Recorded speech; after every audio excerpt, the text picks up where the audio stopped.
Hello friends, तो आज मैं आपको दाल पालक तड़का बनाने का सबसे आसान तरीका बताने वाला हूं। और इस दाल को हम मूंग दाल से तैयार करेंगे। जो मूंग दाल है ना, सबसे हेल्दी दाल होती है और इसको ज़्यादातर हम बनाते हैं उतना अच्छा इसमें टेस्ट नहीं आता है। बट जो टिप्स आज मैं आपको बताने वाला हूं, इस तरह से आप ये दाल बनाएंगे ना, बहुत ही ज़्यादा टेस्टी बनेगी। तो सबसे पहले यहाँ पे मैंने 250 ग्राम साबुत मूंग दाल ली है और इसके साथ मैं थोड़ी सी ना धुली मसर की दाल डाल रहा हूँ। यहाँ पे आप इसकी जगह राजमा डाल सकते हैं, चने की दाल डाल सकते हैं, या प्योर मूंग दाल बनाना चाहे ना वो भी बना सकते हैं। बट इससे ना दाल में अच्छी बाइंडिंग आ जाती है। तो मैंने धुली मसूर की दाल ऐड की यहाँ पे। सबसे पहले आपने क्या करना है, दाल को अच्छी तरह से 2 से 3 पानी से धो लेना है, ताकि दाल के बाहर से वो डस्ट वगैरह लगी हो वो निकल जाए। तो क्या देखिए, इस तरह से अच्छे से मैश करके दाल को धो लीजिए। और इसके बाद अगर आपके पास टाइम है तो इस दाल को कम से कम 1 से 1.5 घंटे तक भिगो के रख दीजिए। अगर टाइम नहीं है तो इस दाल को आपने धोना है। धोने के बाद डायरेक्ट आप इसको प्रेशर कुकर में डाल दीजिए और दाल को आपने प्रेशर कुकर में डाल के ना बॉईल कर लेना है। अब पानी कितना डालना है, सबसे ज़्यादा दिक्कत होती है पानी के मेजरमेंट की। अगर आपने 1 कप दाल की ली है तो 5 कप आपने इसमें पानी के ऐड करने हैं। तो ये देखिए, मैंने यहाँ पे 1.5 कप दाल ली थी तो 7 कप मैंने इसमें पानी के ऐड कर दिए हैं। गैस की फ्लेम चालू कर देते हैं और ऊपर आपने ना इसके ढक्कन रख देना है। सबसे पहले इसके बॉयल आने तक आप वेट करेंगे। जैसे इसमें बॉयल आएगा ना, इसके बाद आपको थोड़ा सा साइडों में झाग दिखेगा। तो जो झाग होता है, कम होता है ना, इसको आपने निकाल देना है। ये टेस्ट को भी ख़राब करता है और हेल्थ के लिए भी अच्छा नहीं होता है। फिर आपने दाल में 1 छोटा चम्मच घी या फिर ऑयल ऐड करना है। इससे क्या होता है, जब विसल आती है ना तो प्रेशर कुकर से दाल बाहर नहीं निकलती है। 1 छोटा चम्मच आप इसमें नमक ऐड कर दीजिए।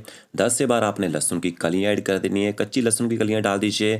थोड़ा सा आपने इसमें बारीक कटा हुआ अदरक ऐड करना है। थोड़ी सी हरी मिर्च भी ऐड कर देते हैं और 1 आपने टमाटर लेना है, उसको मोटा मोटा काट के डाल देना है। और इसके बाद आपने इसमें थोड़ा सा हल्दी पाउडर, बिल्कुल थोड़ा सा, और साथ में थोड़ा सा आप इसमें देगी मिर्च पाउडर या कश्मीरी मिर्च पाउडर ऐड कर दीजिए, ताकि दाल में अच्छा कलर आए। और इसके बाद आपने कुकर को ऊपर से कवर करना है। कम से कम 18 से 20 मिनट तक दाल को आराम से पकने देना है। देखिए, गैस की फ्लेम आपने एकदम लो रखनी है। इतनी देर में आपकी दाल पक जाएगी।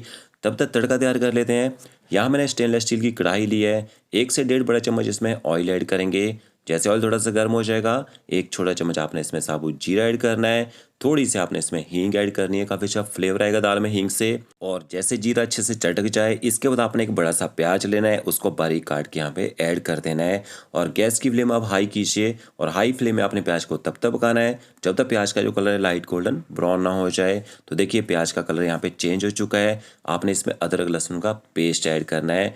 तो 2 छोटे चम्मच आपने इसमें अदरक लहसुन का पेस्ट ऐड कर देना है। अब आपने गैस की फ्लेम ना मीडियम रखनी है और मीडियम फ्लेम में अदरक लहसुन के पेस्ट को भी अच्छी तरह से पका लेना है, ताकि इसका जो स्ट्रॉन्ग फ्लेवर है वो खत्म हो जाए। तो देखिए, पेस्ट भी पक चुका है। इसके बाद आपने आधा चम्मच हल्दी पाउडर और 1 चम्मच आपने इसमें देगी मिर्च पाउडर ऐड करना है। तीखे वाली लाल मिर्च पाउडर का यूज़ मैंने बिल्कुल नहीं किया है। जो देगी मिर्च है, इससे ना दाल स्पाइसी भी हो जाएगी और कलर भी अच्छा आएगा। तो देगी मिर्च पाउडर, हल्दी पाउडर को भी थोड़ा सा मैंने पका लिया है। इसके बाद आपने इसमें थोड़े से टमाटर ऐड करने हैं। तो एक बड़े साइज का मैंने टमाटर लिया था, जिसको बारीक काट के यहाँ पे ऐड कर दिया है।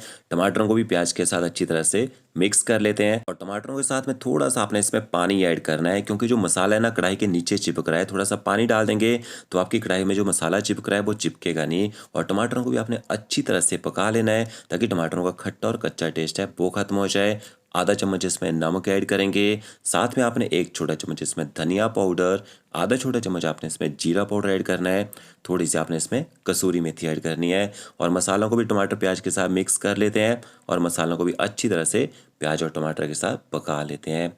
तो ओके, देखिए, मसालों ने यहाँ पे पकने के बाद अच्छी तरह से ऑयल छोड़ दिया है और हमारा जो दाल का तड़का है वो तैयार हो चुका है। इसके बाद हम इसमें पालक ऐड करेंगे। तो 1 गुच्छी मैंने पालक की ली थी, जिसको मैंने पहले अच्छी तरह से धो लिया था। धोने के बाद मैंने इसको काट लिया है।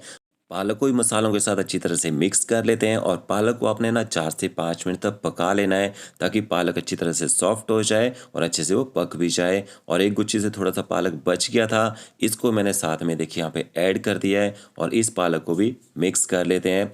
और इस पालक को भी आपने अच्छी तरह से पका लेना है। गैस की फ्लेम आपने ना मीडियम टू हाई रखनी है। और इसके बाद दाल चेक कर लेते हैं। दाल को पकते हुए यहाँ पे 20 मिनट हो चुके हैं और इसके बाद आपने इसकी जो स्टीम है उसको निकाल देना है।